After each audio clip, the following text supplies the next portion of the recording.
الحمد لله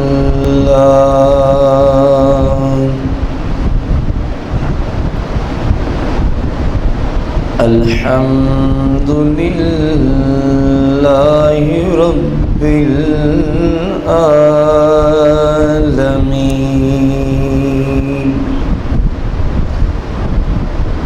والعاقبة للمتقين والصلاة والسلام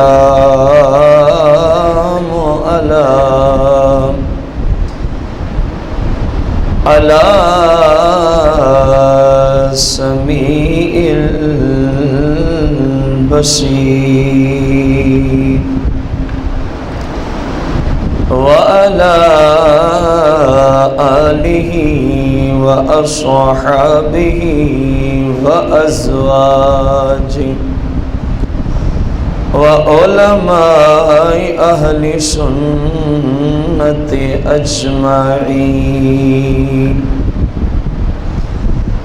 أما بعد فأعوذ بالله من الشيطان الرجيم بسم الله الرحمن الرحيم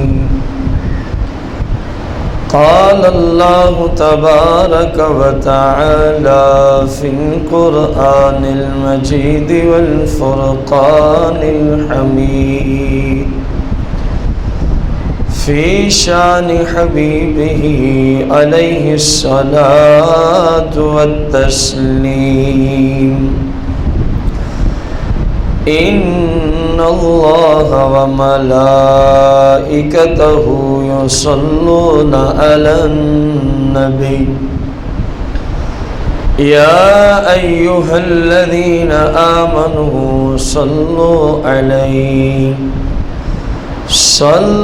عليه وسلموا تسليما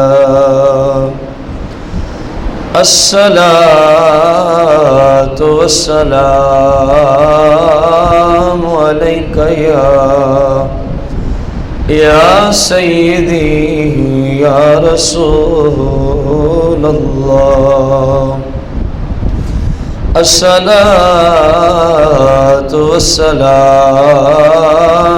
عليك يا سيدي يا حبيب الله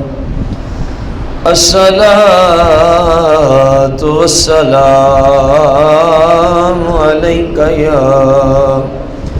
يا سيدي يا شفيع المذنبين الصلاة والسلام عليك يا سيدي يا رحمة للعالمين مولاي صل وسلم دائما أبدا على حبيبك خير الخلق كلهم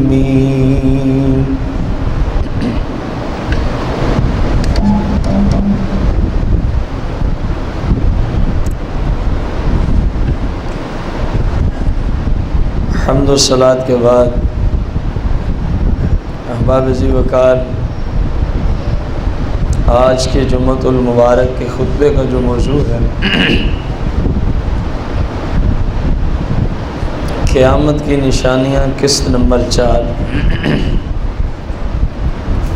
اور آج کے خطبہ میں جیسا کہ ابتداً آپ بھائیوں کو عرض کیا تھا، قیامت کی نشانیوں کے سلسلہ میں علماء، فقہاء اسلام اور ائمہ دین نے ابتداً تقسیم کی علامات صغریٰ اور کبریٰ کی طرف، پھر علامات صغریٰ کی 2 اقسام بیان کی، کچھ وہ جو ظاہر بھی ہو چکی ہیں اور پایہ تکمیل کو بھی پہنچ چکی ہیں۔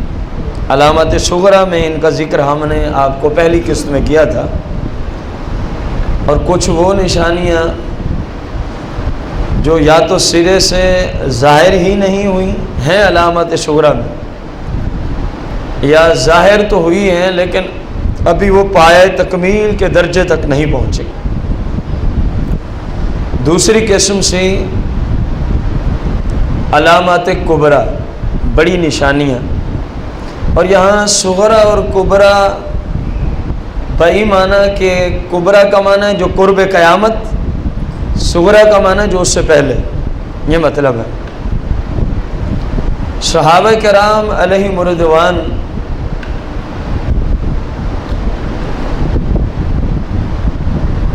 ایک دن آپس میں گفتگو کر رہے تھے کہ آیا جو قیامت کے قریب قریب نشانیاں ہیں وہ ظاہر ہوئی ہیں یا نہیں ہوئی، اس موضوع پر صحابہ آپس میں کلام کر رہے تھے۔ حضرت سیدنا حذیفہ رضی اللہ عنہ کہتے ہیں ہمارے اسی کلام کے دوران سرکار مدینہ صلی اللہ علیہ وسلم کا گزر ہوا، تو سرکار علیہ السلام نے ہم سے ارشاد فرمایا تم ابھی کس چیز کے بارے میں گفتگو کر رہے تھے؟ انہوں نے وہی عرض کیا جو میں نے ابھی آپ کو عرض کیا۔ تو سرکار مدینہ علیہ السلام نے ارشاد فرمایا سن لو، قیامت اس وقت تک قائم نہیں ہوگی جب تک کہ علامات کبریٰ میں سے یہ 10 نشانیاں تم نہ دیکھ لو، یہ 10 نشانیاں تم نہ دیکھ لو۔ اور یہ حدیث مبارکہ صحیح میں سے صحیح مسلم شریف کے اندر باب الفتن میں موجود ہے، باب الفتن میں موجود ہے۔ ان میں سے سرکار علیہ السلام نے 10 علامات کبریٰ میں سے جو پہلی فرمایا دھواں، ہم ان کی تفصیل میں نہیں جائیں گے سوائے اس کے کہ جو ہم موضوع لے آئیں گے اسی ایک کی تفصیل، جس طرح کہ آج کے جمعۃ المبارک میں دجال کے بارے میں گفتگو ہوگی، قسط نمبر دجال کی طرف نسبت کرتے ہوئے قسط نمبر 1، اور علامات نشانیاں جو قیامت کی علامات کے بارے میں اس کی طرف نسبت کریں تو چوتھی قسط بنے گی۔ نمبر 1 فرمائے خاص قسم کا دھواں، نمبر 2 دجال، نمبر 3 خروج دابت الارض، یہ ایک عجیب و غریب قسم کا جانور نکلے گا، اس کا ذکر قرآن مجید میں بھی ہے اور صحیح مسلم کے اندر بھی اس کا ذکر آتا ہے۔ اور نمبر 4 سورج کا مغرب سے طلوع ہونا، ابھی تو روزانہ مشرق سے طلوع ہوتا ہے، ایک ایسا دن بھی آئے گا کہ سورج مغرب سے طلوع ہوگا۔ پھر اس پر بھی ائمہ کا اختلاف ہے کہ آج جب مغرب سے طلوع ہوگا تو کام ختم ہو جائے گا یا پھر کچھ عرصہ مشرق سے پھر طلوع ہوتا رہے گا، اس میں بھی ائمہ کا اختلاف ہے۔ اس بات میں کسی کا کوئی اختلاف نہیں کہ جب سورج مغرب سے نکلے گا اس کے بعد نہ تو کسی کی توبہ قبول ہو سکے گی اور نہ کسی کا ایمان لانا قابل قبول ہوگا۔ یہ تو سرکار علیہ السلام کی واضح لفظوں میں حدیث مبارکہ موجود ہے۔ نمبر 5 سیدنا عیسیٰ علیہ السلام کا آسمان سے دنیا کی طرف تشریف لے آنا۔ نمبر 6 یاجوج اور ماجوج کی قوم کا خروج۔ نمبر 7 3 جگہ دھنسنے کے واقعات کہ زندہ لوگ دھنس جائیں گے زمین میں، مشرق میں زمین کے اندر دھنس جانا، یہ نمبر 7 میں آئے گا۔ نمبر 8 میں مغرب میں زمین کا دھنس جانا، اور نمبر 9 میں جزیرۃ العرب میں زمین کا دھنس جانا، اور نمبر 10 سرکار نے فرمایا جو سب سے آخری علامت اور نشانی آئے گی وہ یمن کی طرف سے ایک آگ اٹھے گی۔ کس ملک کی طرف سے؟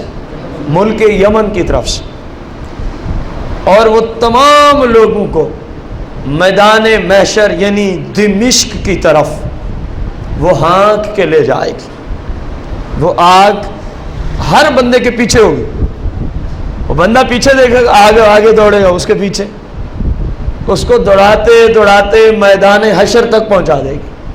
میدان حشر تک وہ آگ اس کو پہنچا دے گی. سرکار مدینہ علیہ الصلوۃ والتسلیم نے صحابہ کو فرمایا یہ وہ 10 نشانیاں ہیں جو قرب قیامت آئیں گی, جو قرب قیامت. پھر ان 10 میں بھی ترتیب ہے, ان میں سے پہلے کون سی ہوگی, بعد میں کون سی ہوگی. باقاعدہ طور پہ یہ ساری تفصیلات احادیث مبارکہ کی کتب کے اندر موجود ہیں.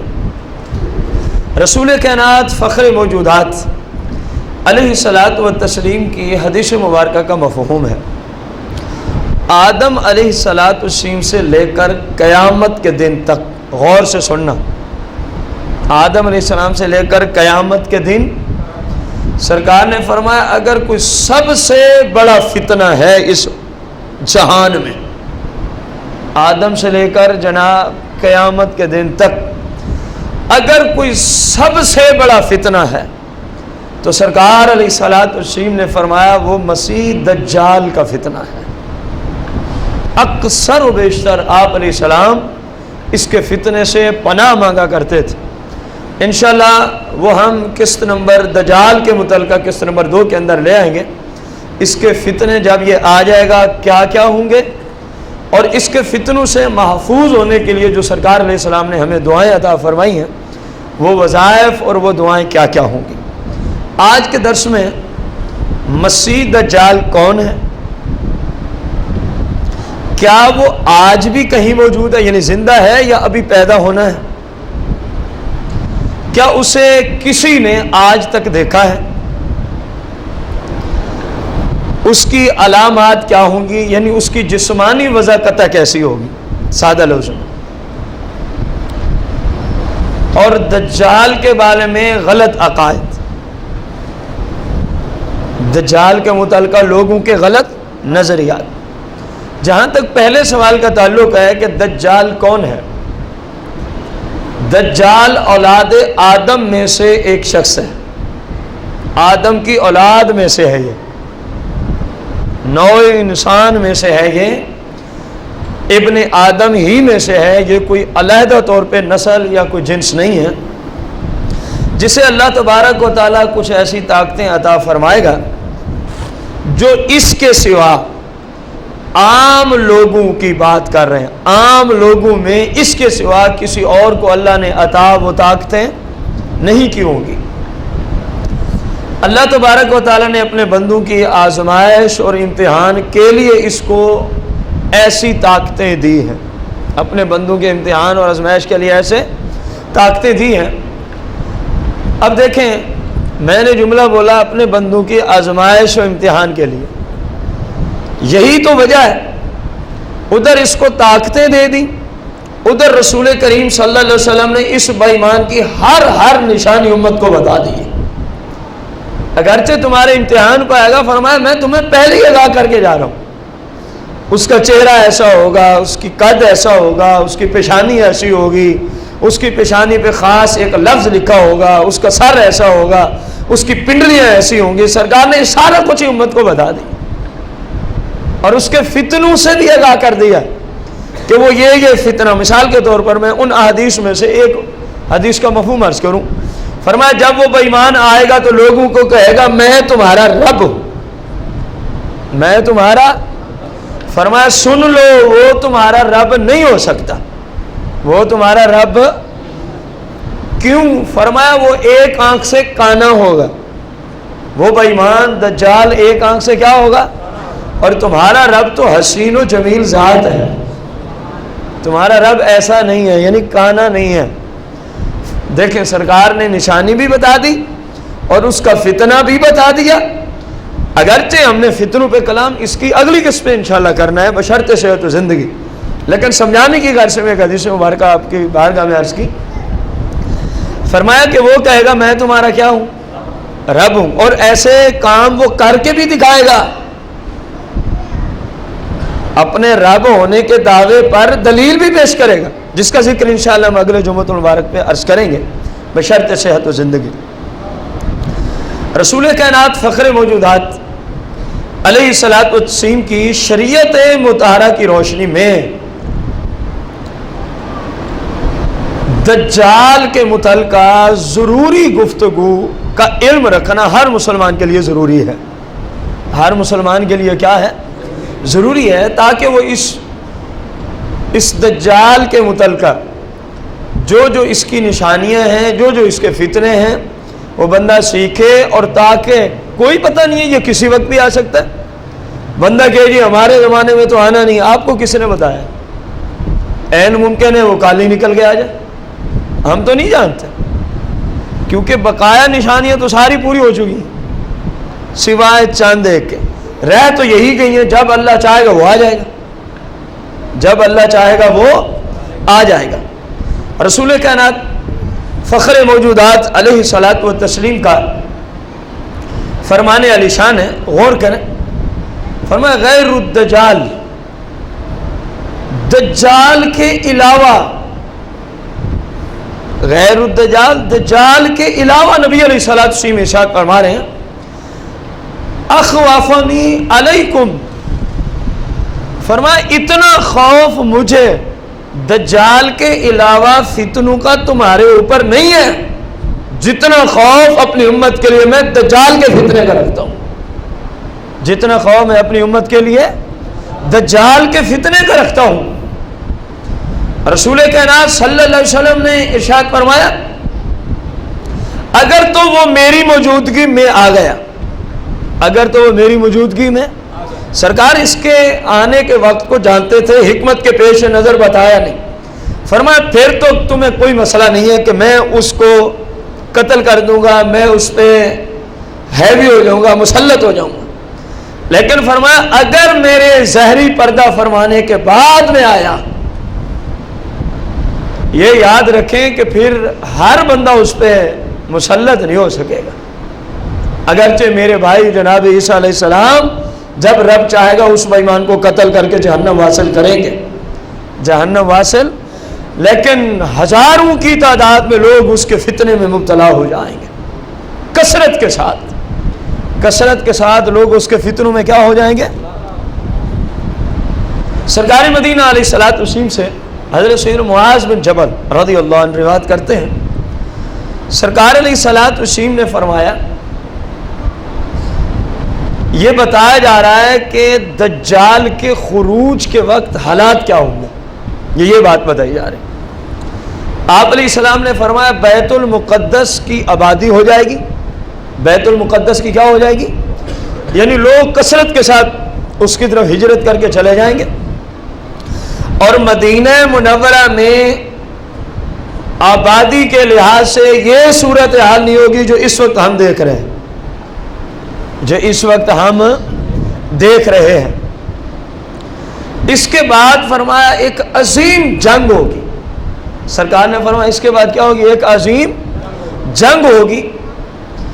جب وہ عظیم جنگ شروع ہوگی تو قسطنطنیہ تم پھر فتح کرو گے، ایک دفعہ ہو چکا ہے، ایک دفعہ فرمایا پھر قرب قیامت میری امت اس کو کیا کرے گی، فتح کرے گی، اور فرمایا جب قسطنطنیہ فتح ہو جائے گا تو پھر ان قریب دجال کا ظہور ہو جائے گا، پھر ان قریب دجال کا کیا ہو جائے گا، ظہور ہو جائے گا۔ یہ سرکار علیہ الصلوۃ والسلام کا فرمان علی شان ہے۔ بیت المقدس کی آبادی اور مدینہ منورہ میں آبادی کے لحاظ سے یہ تناسب نہیں رہے گا، پھر ایک عظیم جنگ ہوگی عیسائیوں سے مسلمانوں کی، فرمایا اللہ اس میں تمہیں فتح عطا فرمائے گا، اس میں تم قسطنطنیہ کو فتح کر لو گے دوبارہ، اور جب تم یہ کر لو گے تو بس قریب میں ہی دجال کا ظہور ہو جائے گا، قریب میں ہی دجال کا کیا ہو جائے گا، ظہور ہو جائے گا۔ رسول کائنات فخر موجودات علیہ الصلوۃ والتسلیم نے فرمایا جب یہ تین کام ہو جائیں گے صحابہ، اس وقت فوراً کون ظاہر ہو جائے گا، دجال ظاہر ہو جائے گا۔ اب دیکھنا یہ ہے جب یہ بے ایمان ظاہر ہوگا، جب یہ بے ایمان، تو کسی کو کس طرح پتہ چلے گا کہ یہ دجال ہے، یہ کیا ہے۔ سرکار مدینہ علیہ الصلوۃ والسلام نے دجال علامات بھی اس امت کو عطا فرما دی ہیں، جو بندہ ان علامات کو یاد کر لے، پڑھ لے، تو اس کو دیکھتے ہی سمجھ آ جائے گی یہ وہی بے ایمان ہے جس کے بارے میں سرکار نے ارشاد فرمایا تھا، جس کے بارے میں سرکار علیہ السلام نے ارشاد فرمایا تھا۔ پہلی نشانی سرکار علیہ السلام نے ارشاد فرمایا اس بے ایمان کا عام لوگوں کے اعتبار سے قد چھوٹا ہوگا۔ دجال مسیح کا عام لوگوں کے اعتبار سے قد کیا ہوگا؟ چھوٹا ہونے سے مراد ہے پتہ چلے گا کہ واقعی عام لوگوں سے چھوٹا ہے، نارملی قد کی بات نہیں ہو رہی، واقعی پتہ چلے گا کہ اکثر لوگوں سے اس کا قد کیا ہے؟ چھوٹا ہے۔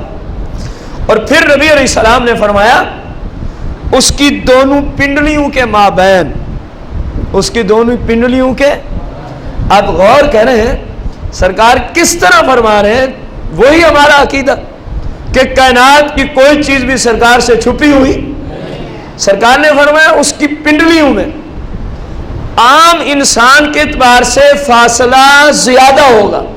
کھڑا ہو جائے نا بندہ عام حالت میں جس طرح کھڑا ہوتا ہے، تو جتنا فاصلہ ایک عام بندے کی، عام انسان کی پنڈلیوں کے مابین ہوتا ہے عام حالت میں جب کھڑا ہو جائے، فرمایا اس دجال بے ایمان کا فاصلہ اس سے کئی درجے زیادہ ہوگا، اس سے کئی درجے۔ اور جب یہ فاصلہ زیادہ ہو جائے تو پھر جب بندہ چلے تو اس کی چال عیب دار ہوتی ہے کہ نہیں ہوتی؟ سرکار نے فرمایا تمہیں یہ بھی بتاتا چلوں جب وہ چلے گا تو اس کی چال میں واضح طور پہ عیب تمہیں نظر آئے گا، پنڈلیوں کے فاصلے کی وجہ سے جب وہ چلے گا تو اس کی چال میں تمہیں کیا نظر آئے گا کہ یہ عیب دار بندہ چلتا ہوا رہا ہے، پنڈلیوں کے فاصلے کے زیادہ ہونے کی وجہ سے، پنڈلیوں کے فاصلے کے زیادہ ہونے کی وجہ سے۔ سرکار مدینہ علیہ السلام نے فرمایا اس بے ایمان کے جو بال ہوں گے وہ سیدھے نہیں ہوں گے، اس کے بال بالکل سیدھے نہیں ہوں گے بلکہ گنگریالے بال ہوں گے اس کے۔ رسول کریم صلی اللہ علیہ وسلم نے فرمایا اس کے بال سیدھے نہیں ہوں گے۔ پھر نبی کریم صلی اللہ علیہ وسلم نے فرمایا عام لوگوں کی بنسبت اس کے جسم پر بال کثرت کے ساتھ ہوں گے، اس کے جسم پر بال کس طرح ہوں گے؟ بڑے گھنے بال اس کے جسامت میں ہوں گے۔ پھر رسول کریم صلی اللہ علیہ وسلم نے فرمایا کہ وہ بے ایمان ایک آنکھ سے کانا ہوگا، دجال ایک آنکھ سے کیا ہوگا؟ کانا ہوگا۔ اور اس میں پھر ائمہ نے کلام کیا کہ کانا ہونے کا مطلب کیا ہے؟ کیا آنکھ ہوگی نہیں دیکھ سکے گا یا سرے سے کام ہی ملیا میٹ ہوگا؟ تو اکثر کی رائے یہ ہے کہ سرے سے آنکھ ہی نہیں ہوگی، سرے سے آنکھ ہی، جس طرح ہماری پیشانی ہے اس کی آنکھ کی جگہ اسی طرح ہوگی، پلین آنکھ ہوگی نہیں سرے سے ایک۔ بعض کا خیال یہ ہے نہیں جی آنکھ تو ہوگی لیکن وہ دیکھ نہیں سکتا ہوگا، اس آنکھ سے کانا ہوگا، دور سے پتہ چلے گا کہ یہ واقعی آنکھ سے کانا ہے، یہ واقعی اپنی آنکھ سے کیا ہے؟ کانا ہے۔ رسول کریم صلی اللہ علیہ وسلم نے فرمایا اس کی جسامت کے اعتبار سے اس کا رنگ سفید ہوگا، وہ کالا نہیں ہوگا بلکہ اپنے جسم کی رنگت کے اعتبار سے کیسا ہوگا؟ سفید رنگ کا ہوگا۔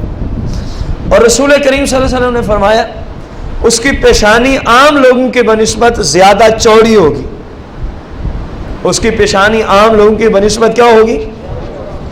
چوڑی ہوگی۔ پھر رسول کریم صلی اللہ علیہ وسلم نے فرمایا مکتوب بین عینیہ، مکتوب بین عینیہ، فرمایا اس کی دونوں آنکھوں کے درمیانی والے حصے میں لکھا ہوا ہوگا، لکھا ہوا کاف فا اور را، کاف فا اور را لکھا ہوگا جو اس کی دونوں آنکھوں کے درمیان میں ہوگا۔ اور اللہ کی قدرت، کوئی شخص پڑا ہوا ہوگا وہ بھی، کوئی پڑا ہوا نہیں ہوگا وہ بھی، سرکار نے فرمایا اس پیشانی والے جملوں کو پڑھ لے گا کہ یہ کافر ہے۔ کاف فا را کا معنی کہ یہ کافر ہے، یہ کیا ہے؟ سرکار نے کتنا شفقت فرمائی امت پہ، فرمایا کوئی پڑھا ہوا ہو تب بھی پڑھ لے گا۔ اب اگر اتنے تک حدیث ہوتی تو جو ان پڑھ ہوتے زمانے کے، لکھا ہوا نہیں پڑھ سکتے، یہ کوئی عیب نہیں ہے، ان کے ذہن میں سوال ہوتا یار ہمیں کیسے پتہ چلے گا؟ تو سرکار نے ان پہ بھی شفقت فرما دی، فرمایا کوئی پڑھ لکھنا جانتا ہے تب بھی پڑھ لے گا، اور پڑھے ہوئے کو نہیں پڑھ سکتا فرمایا اس وقت وہ بھی پڑھ لے گا، اس وقت وہ بھی، اور بڑی دور سے سمجھ آئے گی کہ لکھا ہوا ہے پیشانی میں کاف فا اور را، یہ کافر ہے، یہ بے ایمان کون ہے؟ لیکن سرکار نے فرمایا پڑھے گا وہی جو مومن ہوگا، پڑھے گا وہی جو، بھلے وہ پڑھنا نہ بھی جانتا ہو اس وقت اللہ اس کو یہ توفیق دے دے گا کہ وہ پڑھ لے گا۔ اس کی پیشانی پہ کیا لکھا ہوا ہے؟ کاف فا اور را، یعنی کافر ہے بھائی۔ سرکار علیہ الصلوۃ والتسلیم نے مزید ارشاد فرمایا دجال کے جسم کی علامات کے اوپر، فرمایا وہ لا ولد ہوگا، اس کی کوئی اولاد نہیں ہوگی، اس بے ایمان کی کوئی اولاد نہیں ہوگی۔ یہ نبی کریم صلی اللہ علیہ وسلم نے ہمیں بتایا کہ اس کی جسمانی وضاحت کیسی ہوگی۔ میرے خیال میں اتنا کچھ سیکھ لینے کے بعد اگر وہ بے ایمان سامنے آ جائے تو بندے کو پہچاننے میں کوئی مسئلہ، ساری نشانیاں بھول جائے بندہ، یہ تو نہیں بھولے گی نا کہ پیشانی پہ لکھا ہوگا کیا کاف فا اور را، یہ بھی نہیں بھولے گی، ساری نشانیاں بندہ بھول جائے۔ دجال کے متعلقہ جو ہم نے ابھی احادیث کی روشنی میں پڑھی جو سرکار علیہ السلام نے فرمائی، کم از کم یہ تو نہیں بھولے گا کہ وہ ایک آنکھ سے کیا ہوگا، اور تیسری نشانی جو سرکار نے دی کہ اس کی پنڈلیوں کے مابین کافی فاصلہ ہوگا، جس کی وجہ سے جب چلے گا تو ہر بندہ محسوس کرے گا یہ عیب دار چال چلتا ہے، یہ دجال بے ایمان عیب دار چال چلتا ہے۔ اب آ گیا اگلا سوال، کیا دجال اس وقت پیدا ہو چکا ہے یا نہیں؟ دجال کے متعلقہ یہ ایک ضروری مسئلہ ہے، تو اس کا جواب احادیث مبارکہ کی روشنی میں سرکار علیہ الصلوۃ والتسلیم کے زمانہ مقدس کی میں بات کر رہا ہوں، بڑی طویل حدیث ہے، سیاہ میں بہت طویل حدیث، یعنی بہت ساری احادیث سے بڑی طویل حدیث ہے، ہم اس کا نتیجتاً مفہوم عرض کر رہے ہیں۔ سرکار مدینہ علیہ الصلوۃ والتسلیم کے زمانہ مقدس میں یہ ڈیسائیڈ ہو چکا ہے، سرکار نے بتا دیا اپنے صحابہ کو، اے صحابہ وہ بے ایمان آج بھی زندہ ہے، دجال آج بھی کیا ہے؟ زندہ ہے۔ فرمایا میرے رب نے اس کو سر سے لے کر پاؤں تک زنجیروں کے ساتھ جکڑا ہوا ہے، سر سے لے کر پاؤں تک زنجیروں کے ساتھ جکڑا ہوا ہے۔ ہاں جب میرا رب چاہے گا، جب میرا رب، اس کی یہ زنجیریں خود بخود ٹوٹ جائیں گی اور پھر وہ نکل کے آئے گا، اور اس کائنات میں جیسا کہ پیچھے ہم حدیث عرض کر رہا ہے، آدم علیہ السلام سے لے کر قیامت کے دن تک سرکار نے فرمایا دجال کے فتنے سے بڑا کوئی فتنہ نہیں ہے، دجال کے فتنے سے بڑا کوئی فتنہ، سب سے بڑا فتنہ دجال کا فتنہ، دجال مسیح، دجال اکبر، جو سب سے بڑا دجال آئے گا بے ایمان قرب قیامت۔ ویسے تو حدیث میں 30 دجالوں کے بارے میں حدیث ملتی ہے ہمیں، لیکن باقی سب چھوٹے چھوٹے بے ایمان گزر گئے، ان 30 میں سے ایک مرزا غلام احمد قادیانی بھی گزرا ہے بے ایمان، یہ بھی 29 دجالوں میں ایک دجال تھا، جھوٹا نبوت کا دعویٰ کرنے والا۔ لیکن جس دجال کی ہم بات کر رہے ہیں وہ دجال اکبر ہے، سب سے بڑا بے ایمان، جو قرب قیامت علامات کبریٰ میں جس کو حدیث کے اندر شمار کیا گیا۔ اب رسول کریم صلی اللہ علیہ وسلم نے فرمایا کہ صحابہ وہ اس وقت کیا ہے؟ زندہ ہے، اور فرمایا ہم سے، یعنی مدینہ منورہ میں آپ تشریف فرما تھے، فرمایا ہم سے وہ بے ایمان مشرق کی طرف جکڑا ہوا ہے۔ مدینے سے کس طرف جکڑا ہوا ہے؟ مشرق کی طرف جکڑا ہوا ہے۔ اس بات کو یاد رکھنا، میں نے آگے اگر وقت ہوا برمودا ٹرائی اینگل کے بارے متعلقہ جو لوگوں کا غلط نظریہ ہے کہ دجال مسیح وہاں قید ہے، میں وہاں انشاءاللہ آپ کو عرض کروں گا کہ برمودا ٹرائی اینگل کس جگہ ہے اور سرکار اس کے بارے میں کس جگہ کی طرف اشارہ فرما رہے۔ غور کریں، وہ سمندر کا وہ جزیرہ ہے جو امریکہ کی ریاست کے ساتھ ملتا ہے، جو کس طرح ملتا ہے؟ امریکہ کی ریاست کے ساتھ۔ اور سرکار جس طرف نشاندہی کر رہے ہیں یہ مدینہ سے مشرق کی جانب ہے. مدینہ سے کس طرف ہے؟ مشرق کی جانب ہے. ابھی اس شہر کا نام بھی آ رہا ہے. سرکار نے دجال کے خروج کے شہر کا نام تک امت کو بتا دیا. فرمایا وہ فلاں شہر سے نکلے گا. وہ فلاں شہر سے. حضرت سیدنا ابو بکر صدیق رضی اللہ تعالیٰ عنہ اس حدیث مبارکہ کے راوی ہیں. آپ روایت کرتے ہیں کہ رسول کریم صلی اللہ علیہ وسلم نے فرمایا ان الدجال یخرج من ارض بالمشرق یخرج من ارض بالمشرق یقال لها خراسان یقال لها خراسان یتبعه اقوام کأن وجوہہم المجان المطرفہ او کما قال علیہ الصلوۃ والتسلیم. اب غور کریں, خصوصاً وہ یہودی اور ہم مسلمانوں میں سے وہ مؤلفین جنہوں نے دجال پہ کلام کیا اور شاید ان کی نگاہوں سے یہ حدیث نہیں گزری تھی اور وہ اس میں غلطی کھا گئے. انہوں نے بھی لکھ دیا کہ دجال اس وقت برمودا ٹرائی اینگل والے جزیرہ میں جھکڑا ہوا ہے. حالانکہ واضح لفظوں میں رسول کریم صلی اللہ علیہ وسلم کی حدیث مبارکہ ہے. آپ نے کیا فرمایا؟ ان الدجال یخرج, دجال نکلے گا, دجال نکلے گا من ارض, زمین سے, بالمشرق, مدینے میں بیٹھے ہوئے تھے سرکار. فرمایا جو مدینے سے کس طرف ہے زمین کا ٹکڑا؟ مشرق کی طرف ہے. فرمایا دجال کا ظہور اس جگہ سے ہوگا. پھر سرکار نے اس جگہ کا نام بھی بتا دیا.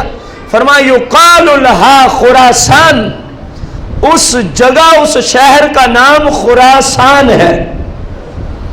اس شہر کا نام کیا ہے؟ اور آپ کے علم میں ہونا چاہیے یہ خراسان جو ہے ملک ایران کا ایک بہت بڑا صوبہ ہے. ملک ایران کا ایک بہت بڑا, مدینہ منورہ سے ایران اور عراق یہ مشرق کی طرف ہو جاتے ہیں.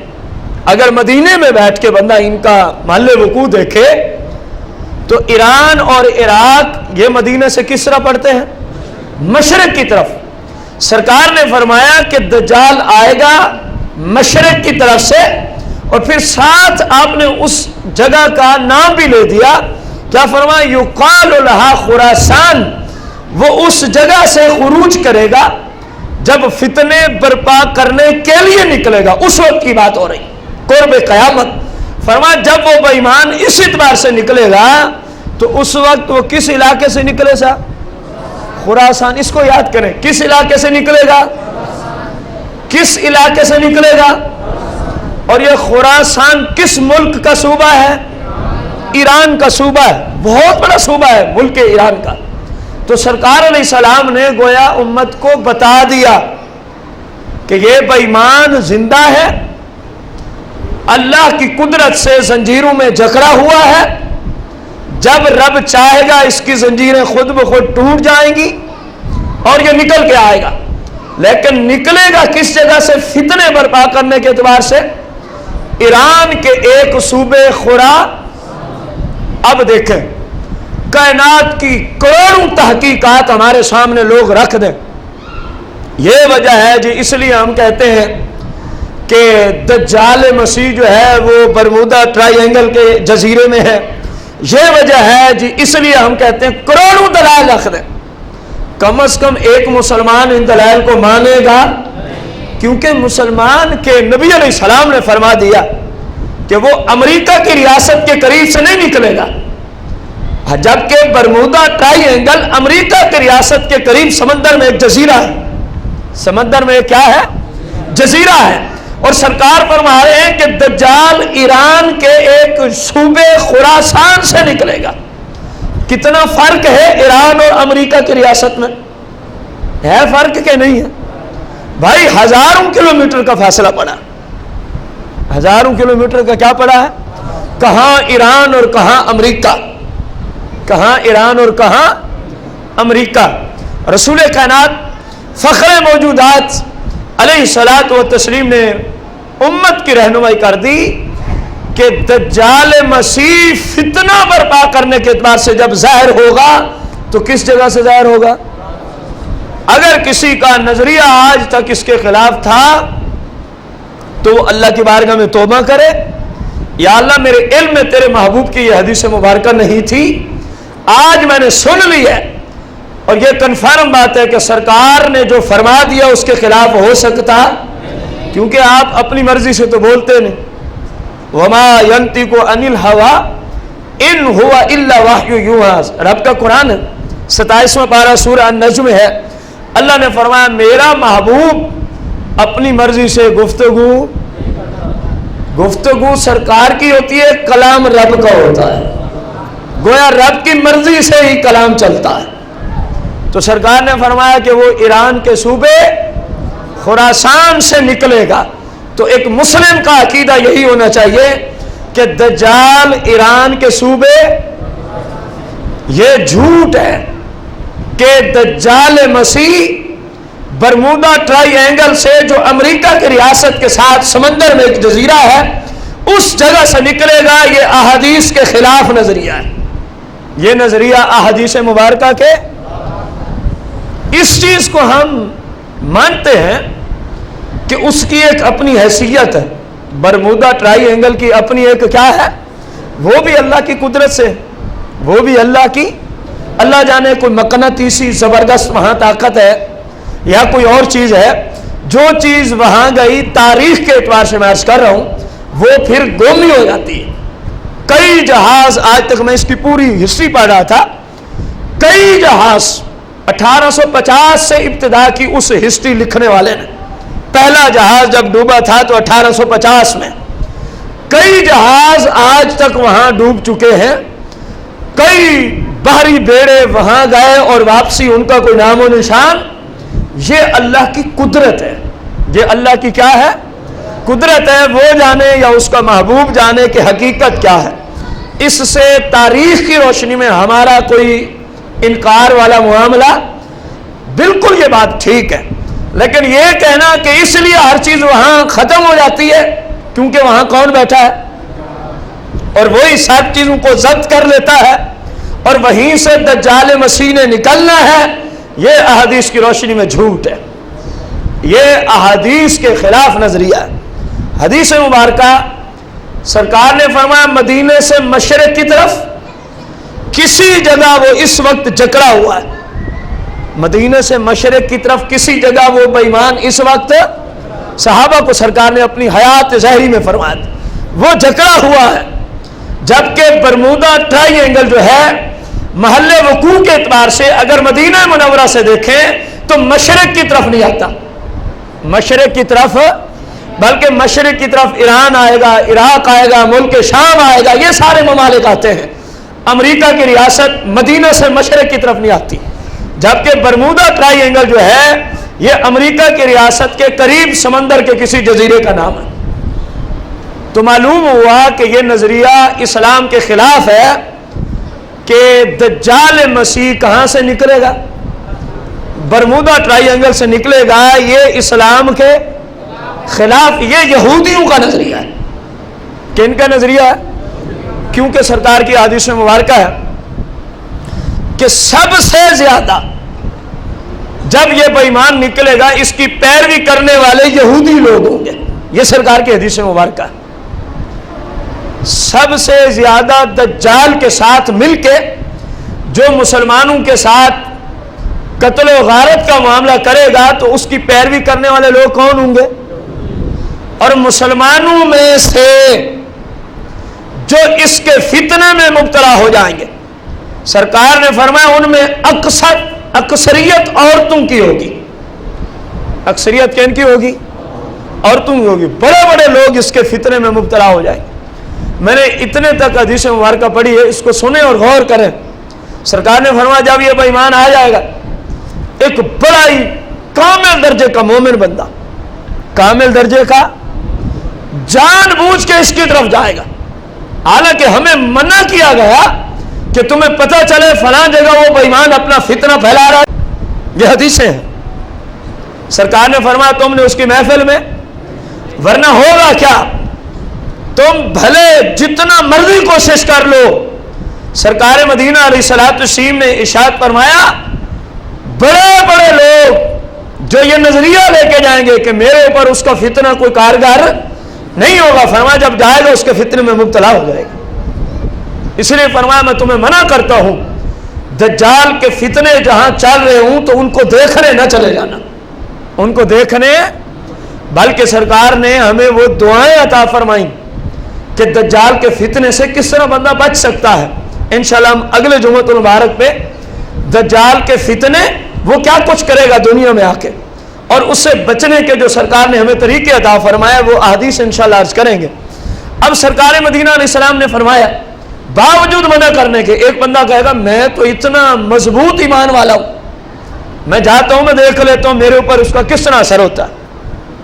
یہ حدیث مبارکہ کا مفہوم ہے. سرکار نے فرمایا وہ چلا جائے گا، جب وہاں پہنچے گا تو دجال کے فتنے میں پھنس جائے گا، دجال کے فتنے میں پھنس جائے گا.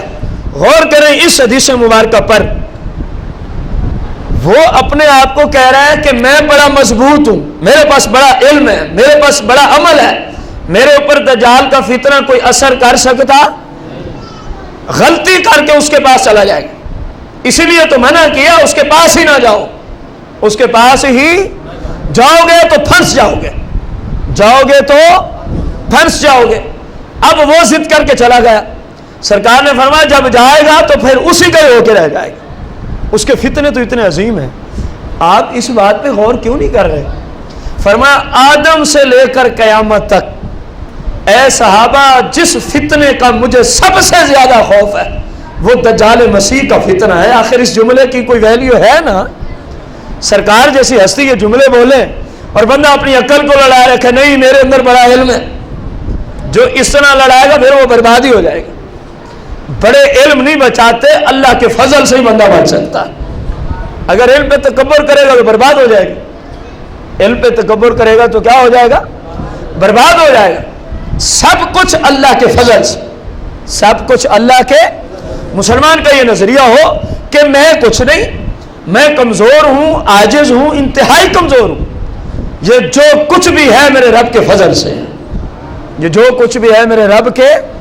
تو سرکار نے فرمایا جب وہ اس کے پاس جائے گا، اب اس کے فتنوں میں آپ غور کریں، ایک بندے کو فوراً وہ 2 ٹکڑے کر دے گا، 2 ٹکڑے کر دے گا فوراً، پھر اسی وقت اس کو زندہ کر دے گا. اب ایک عام بندے کا دماغ تو خراب ہوگا کہ نہیں ہوگا؟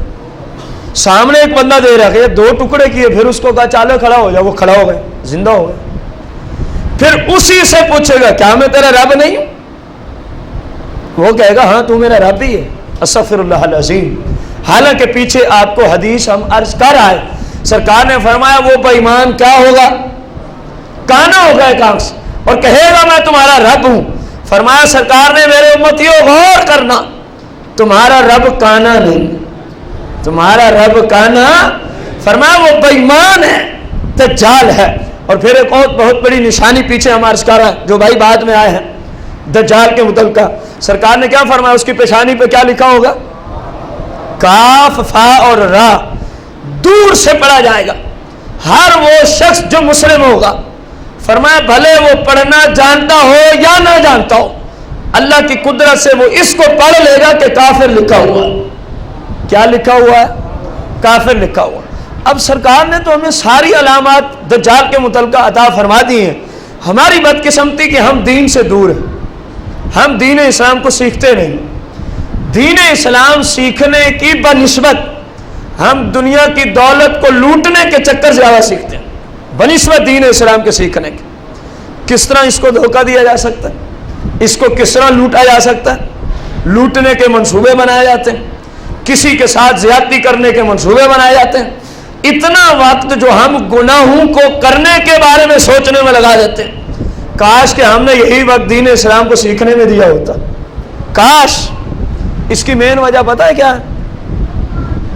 جس بندے کے ہاں جس چیز کی جتنی زیادہ اہمیت ہوتی ہے وہ اتنی ہی زیادہ اسی چیز کی کوشش میں وقت دیتا ہے. یہ اصول ہے، آپ بھی اس کو تسلیم کریں گے. جس چیز کی جس بندے کی طرف جتنا زیادہ کیا ہوتی ہے اہمیت ہوتی ہے وہ اتنا ہی اس کے حصول میں وقت دیتا ہے. تو اب لوگوں کے دلوں میں اللہ معاف کرے ایسی گندی محبت سے لیکن بدقسمتی سے یہ ہو چکا ہے, لوگوں کے دلوں میں دین اسلام کی محبت, دین اسلام کے علم کی بنسبت دنیا کی دولت کا حصول زیادہ کر گیا. یہ وجہ ہے کہ ان کا اکثر وقت اس طرف لگتا ہے, دین اسلام کی طرف یہ وقت دیتے کیونکہ ان کے ہاں اہمیت جتنے پیسوں کی بڑھ گئی معاذ اللہ, اتنی ان کے ہاں میں کیا کہوں دین اسلام کی اہمیت نہیں. جب پوچھیں گے کہے گا نہیں ایسی تو بات ہی نہیں. تو پھر بندہ پوچھے دین اسلام پہ عمل کیوں نہیں. میں کئی بار مثال دے چکا ہوں, ایک بندہ روزانہ اپنے 5,000 کو آگ لگا دے روزانہ ہی, تو لوگ کیا کہیں گے؟ اور بولو تو صحیح ہے, اپنے ہاتھ سے روزانہ 5,000 روپے کو کیا لگاتا ہے, لوگ اس کو کیا کہیں گے عقل کے اعتبار سے؟ بے وقوف ہی کہیں گے نا. کیوں کہیں گے؟ کیونکہ وہ اپنا نقصان کر رہے ہیں, مالی نقصان. اور آپ بندہ آپ سے پوچھ لے کہ یہ تو صرف 5,000 کے نقصان جو کرے آپ اس کو احمق بھی کہیں, بے وقوف بھی کہیں, پاگل بھی کہیں, پتہ نہیں کیا کیا کہیں. تو بندہ آپ سے ہی سوال کر لے, ایک نماز پوری نہیں, ایک رکعت بھی نہیں, نماز کی رکعت کا ایک سجدہ ایک طرف اور پوری کائنات کی دولت ایک جانب, تو زیادہ اہمیت کی حامل سجدہ ہوگا یا دولت ہوگی؟ عجیب بات ہے, 5,000 ضائع کرے تو لوگوں کے ہاں بے وقوف, اور روزانہ 5 وقت کی نمازیں ضائع کیا جائے تو لوگوں کے ہاں بڑا عقل مند. عجیب منطق ہے کہ نہیں ہے؟ الٹی منطق. حالانکہ پوری کائنات کی دولت ایک نیکی کا مقابلہ نہیں کرتی. سجدے میں تو پتہ نہیں رب کتنا رحمت بندے پہ فرماتا ہے, ایک نیکی, کیونکہ قیامت کے دن اگر ایک نیکی کم ہو گئی, قرآن میں آیا مسئلہ, اس وقت بندہ کہے گا یا اللہ مجھے دنیا میں بھیج دے, دنیا میں بھیج دے اور پوری کائنات کا مجھے مالک بنا دے. یا اللہ اسی عذاب سے بچا لے, میں پوری کائنات کی دولت تیرے راستے میں خرچ کرنے کے لیے تیار ہوں. اللہ نے قرآن میں فرمایا وہ وقت گزر گیا ہے, جب خرچنا تھا وہ وقت کیا ہو گیا ہے, اس وقت تو نے سوچا نہیں, آج یہ معاملہ نہیں ہو سکتا. دیکھو قرآن نے ہمیں سمجھایا کہ اس دن بندے کہیں گے جہنم کے عذاب سے بچا لے, اے مولا پوری دنیا کا تو ہمیں اگر مالک کر دے تو اس کے عذاب سے بچنے کے لیے ہم پوری دنیا تیرے راستے میں خرچ کرنے کے لیے تیار. تو پتہ چلا پوری دنیا کی دولت ایک نیکی کا مقابلہ کرتی, ایک سجدے کا مقابلہ کرتی, اور پھر اس بندے کو تو بے وقوف کہا جائے جو 5,000 کا نقصان کرے, تو جو پوری دنیا کا نقصان کرے وہ سب سے بڑا پاگل ہوگا کہ نہیں ہوگا؟ اور جو پوری دنیا کی دولت سے زیادہ قیمتی نقصان کرے روزانہ, کبھی فلم دیکھ کر نقصان کیا, کبھی ڈرامہ دیکھ کے اپنا نقصان کیا, کہ پوری دنیا کے نقصان سے بڑا نقصان ہے, کیونکہ اس میں قبر و آخرت کی زندگی کا نقصان ہے. ان گناہوں میں اللہ اور اس کے رسول کی ناراضگی پائی جاتی ہے. دنیا کے نقصان میں یہ معاملات نہیں. کبھی 5 وقت کی نماز آ کر کے نقصان کرتا ہے, کبھی کوئی گناہ کر کے نقصان کرتا ہے. بتائیں پھر یہ اس سے بڑا پاگل ہوا کہ نہ ہوا؟ بھلے کوئی بھی ہو, ہم کوئی نام تھوڑی لے لیں. سرکار مدینہ علیہ الصلوۃ والتسلیم سے حضرت سیدنا جابر رضی اللہ عنہ روایت کرتے ہیں. اب ہم آج کے جمعۃ المبارک میں دجال کے متعلقہ آخری بات عرض کر رہے ہیں. جب یہ بے ایمان آئے گا تو کتنی دیر دنیا میں ٹھہرے گا اور کہاں کہاں تک جائے گا؟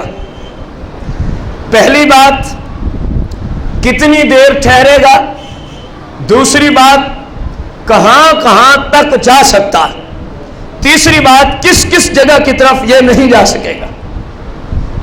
سرکار علیہ السلام کی حدیث مبارکہ, دجال دنیا میں 40 دن کے لیے آئے گا. کتنے دنوں کے لیے آئے گا؟ 40 دنوں کے لیے آئے گا. اور پھر سرکار نے فرمایا ان 40 میں سے, اب آپ نے گنتی شمار کرنی ہے, ابھی میں پوچھوں گا, جو پہلا دن ہوگا وہ تمہارے 1 سال کے برابر ہوگا۔ دجال کتنے دن آئے گا؟ 39 میں سے 39 کو چھوڑ دو۔ پہلا دن جو ہوگا سرکار نے فرمایا وہ کتنا لمبا ہوگا؟ 1 سال کے برابر۔ صحابہ نے سوال کیا یا رسول اللہ جب وہ سال کے برابر ہوگا تو پھر نماز ہے؟ دن جو 1 ہی سال جتنا لمبا ہو جائے گا نماز ہے۔ فرمایا جس نے آپ ٹائم ٹیبل کا لحاظ کر کے پڑھتے ہو اس وقت اندازہ لگا کے پڑھتے جانا کہ اتنی دیر کے بعد ظہر پڑھتے تھے، اتنی دیر کے بعد عصر پڑھتے تھے، اتنے کے بعد مغرب۔ فرمایا اسی طرح پڑھتے رہنا۔ وہ دن، پہلا دن جب یہ دجال زمین پہ خروج کرے گا، نکل کے آئے گا، وہ ہمارے 1 سال کے۔ سرکار علیہ السلام نے فرمایا صحابہ اس کا دوسرا دن تمہارے عام مہینے کے برابر ہوگا۔ کتنا؟ کتنی مدت ہو گئی عام اعتبار سے؟ 1 سال 1 ماہ۔ دن کتنے باقی ہیں پیچھے؟ 38 دن باقی۔ پھر سرکار نے فرمایا صحابہ جو اس کا تیسرا دن ہوگا وہ تمہارے 1 ہفتے کے برابر ہوگا۔ تمہارے 1 ہفتے کے 40 میں سے 3 نکل گئے پیچھے 37، اور جو 3 نکلے ہیں عرصہ کتنا بنا؟ 1 سال 1 مہینہ 1 ہفتہ۔ پیچھے دن کتنے ہیں؟ 37۔ غور کریں، 1 سال 1 مہینہ اور 1 ہفتہ، اوپر کتنے دن ہیں؟ 37 میں سے مہینے کو نکال دو، 30 دن نکال دو، آپ کامل مہینہ نکالو۔ 1 سال 2 ماہ 1 ہفتہ، اور اوپر کتنے دن باقی بچے؟ 7۔ تو سادہ لفظوں میں 2 ہفتے کہہ لیں۔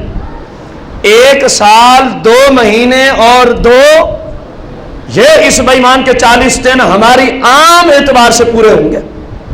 یہ ہے اس کی یہاں مدت جو اس نے رہنا ہے۔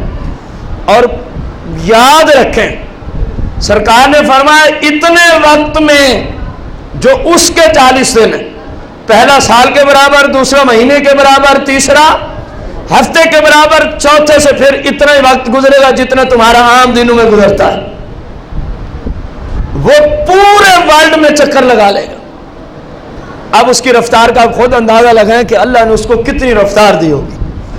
پورے جہان میں وہ گھوم پھر لے گا، جو اس نے قتل و غارت، جو فتنے کرنے ہیں وہ کر لے گا۔ ہاں البتہ سرکار مدینہ علیہ السلام نے فرمایا، پہلا سوال بھی آ گیا کتنی مدت کے لیے آئے گا، دوسرا بھی آئے گا کہ کہاں تک جائے گا، پورے ورلڈ میں جائے گا۔ اب تیسرا رہتا ہے کہ کیا کوئی ایسی جگہ بھی ہے جہاں یہ بے ایمان نہ جا سکے؟ سرکار نے فرمایا ہاں ایسی جگہ بھی ہے، وہ 2 مقدس مقامات، حرمین الشریفین، کعبۃ المشرفہ اور مدینۃ المنورہ۔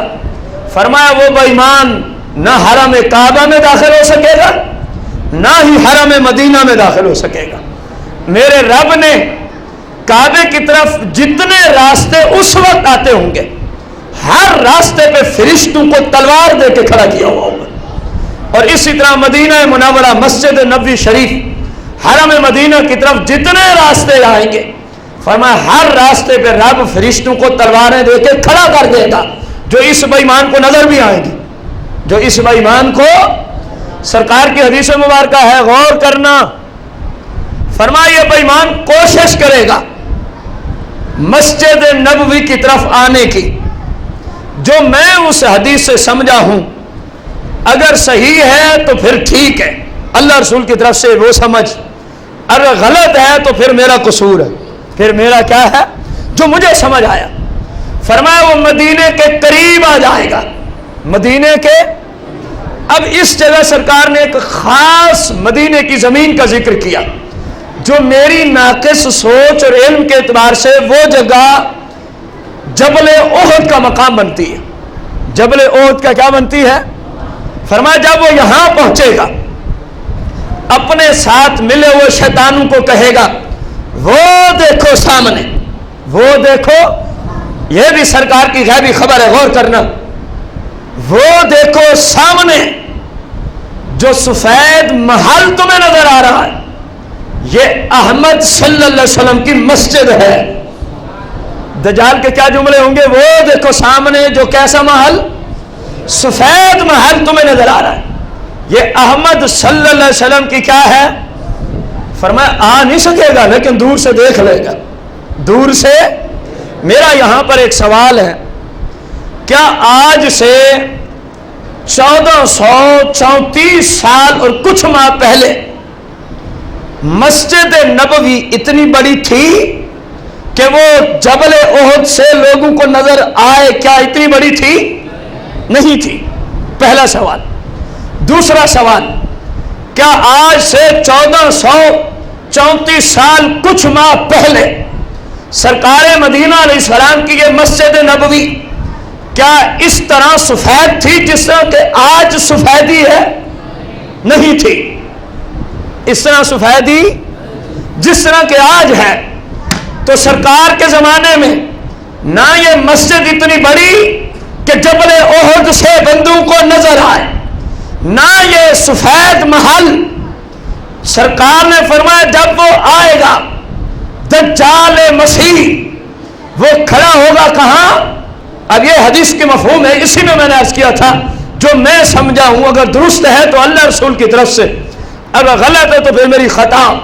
سرکار کی حدیث کا مفہوم جبل احد کے قریب کھڑا ہو کے لوگوں کو جو اس کے ساتھ شیطان ہوں گے اشارہ کر کے کہے گا وہ دیکھو جو سفید محل نظر آ رہا ہے۔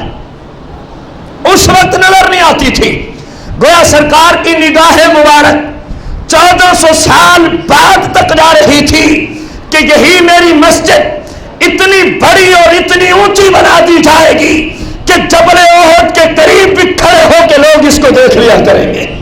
اور اگر آج بھی آپ جبل احد کے قریب کھڑے ہو جائیں، خدا آپ بہتر، اللہ بہتر جانتا ہے، آج بھی اگر آپ جبل احد کے قریب کھڑے ہو جائیں تو سرکار کی مسجد وہاں سے نظر آتی ہے، سرکار کی مسجد وہاں سے نظر اس وقت نہیں آتی تھی۔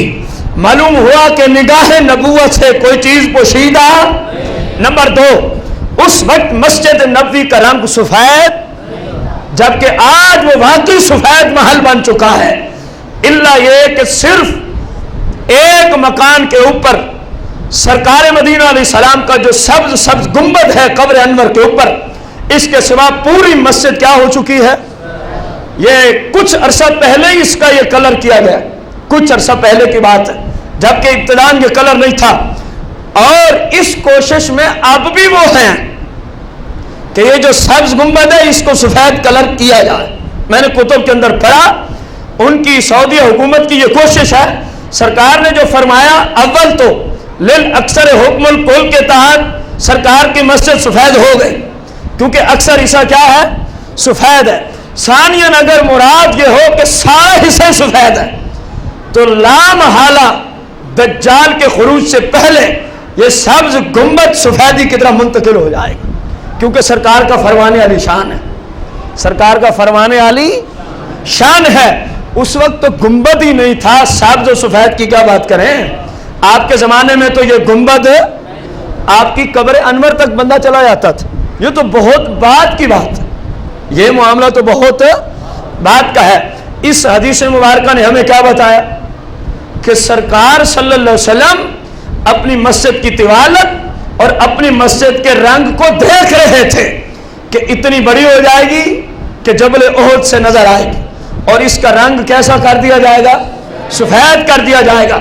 اگر آج آپ رات کو بالخصوص غور کریں تو سرکار صلی اللہ علیہ وسلم کی ساری مسجد نبوی کیسی نظر آتی ہے؟ سفید ہی نظر آتی ہے۔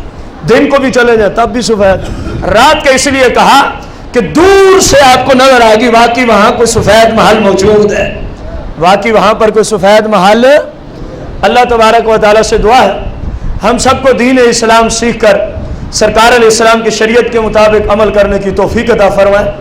انشاءاللہ اگلے جمعۃ المبارک میں دجال کے فتنے کیا کیا ہوں گے، ان فتنوں سے بچنے کا طریقہ جو سرکار نے دیا وہ کون سی دعائیں ہیں، اللہ ہم سب کو دین اسلام پر چلنے کی توفیق اور دجال کے فتنوں سے تمام امت مسلمہ کو محفوظ فرمائے۔